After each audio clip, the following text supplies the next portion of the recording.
मध्य प्रदेशात इंजिनिअरिंगच्या एका विद्यार्थ्याचा खून झाला आहे। त्याचं नाव पंकज यदुवंशी आहे। हा खून प्रेम प्रकरणातून झाल्याची माहिती तपासात उघड झाली आहे। पोलिसांनी दोन्ही आरोपींना अटक करून न्यायालयीन कोठडी सुनावली आहे। इंजिनिअरिंगचा विद्यार्थी असलेल्या पंकज यदुवंशीचा मृतदेह गंज पोलीस स्टेशन हद्दीतल्या हमालपुरामध्ये 19 डिसेंबर रोजी आढळला। माहिती मिळताच पोलिसांनी घटनास्थळी गाठून मृतदेह ताब्यात घेतला आणि प्रकरणाचा तपास सुरू केला। कुटुंबियांनी हत्येचा संशय व्यक्त केला होता। त्या आधारे पोलिसांनी तपास केला आणि धक्कादायक बाब समोर आली। या संदर्भातलं वृत्त आज तकने दिलं आहे।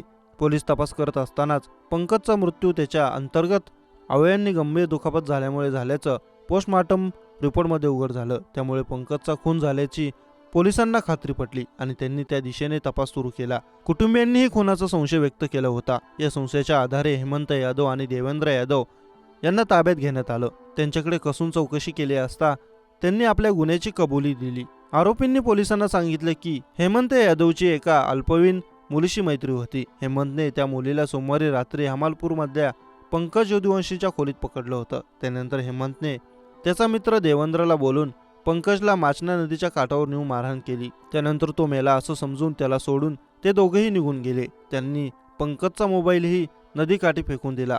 पंकज घटनास्थळापासून काही अंतरावर चालला आणि तो पडला असेल आणि त्याचा मृत्यू झाला अशी शक्यता पोलिसांनी व्यक्त केली। आरोपीच्या सांगण्यावरून पोलिसांनी घटनास्थळाहून मृतदेहाचा मोबाईल जप्त केला।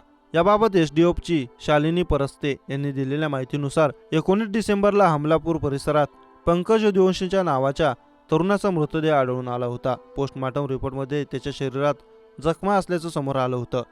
चौकशीअंती 2 मुलांना संशयाच्या आधारे ताब्यात घेण्यात आलं। त्यांची चौकशी केली असता दोघांनीही आपल्या गुन्ह्याची कबुली दिली। त्यांना न्यायालयात हजर केल्यानंतर दोघांनाही तुरुंगात पाठवण्यात आलं आहे।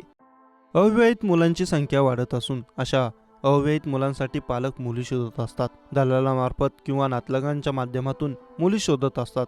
केवळ विश्वास ठेवल्यामुळे अनेक कुठे ना कुठे पालकांची फसवणूक झाल्याचे प्रकार रोजच आपण ऐकत असतो। असाच एक प्रकार धाराशिव जिल्ह्यातील परंडा तालुक्यातील ताकमोडेवाडी येथे घडला आहे।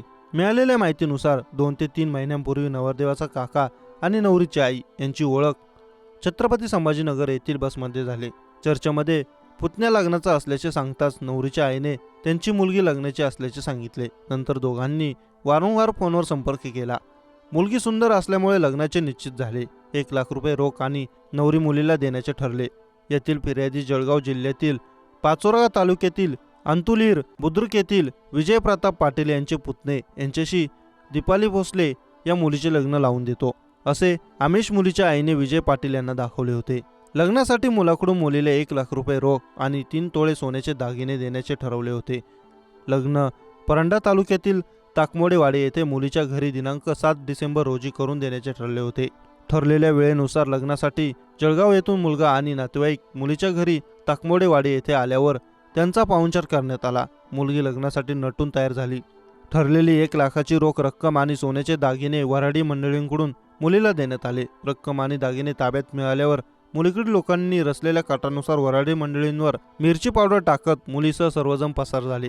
या घटनेमुळे घाबरलेल्या मुलाकडील लोकांनी फसवणूक झाल्याने आरोपी चॉकलेटीबाई नवनाथ भोसले, दीपाली नवनाथ भोसले, इतर 8 ते 10 अनोळखी पुरुष आणि महिला सर्व राहणार ताकमोडेवाडी तालुका परंडा यांच्या विरुद्ध विजय पाटील यांच्या फिर्यादीवरून दिनांक 10 डिसेंबर रोजी आंबी पोलीस ठाण्यात कलम 420, 406, 34 नुसार गुन्हा दाखल करण्यात आला आहे। या प्रकरणातील सर्व आरोपी फरार असून या प्रकरणाचा तपास सहाय्यक पोलीस निरीक्षक विक्रांत हिंगे हे करत असून परंडा तालुक्यात अशा घटना यापूर्वी देखील घडल्या असून लग्नाचे आमिष देऊन फसवणूक करणारी टोळीपासून नागरिकांनी सावध राहावे असे आवाहन सहाय्यक पोलीस निरीक्षक विक्रांत हिंगे यांनी केले आहे।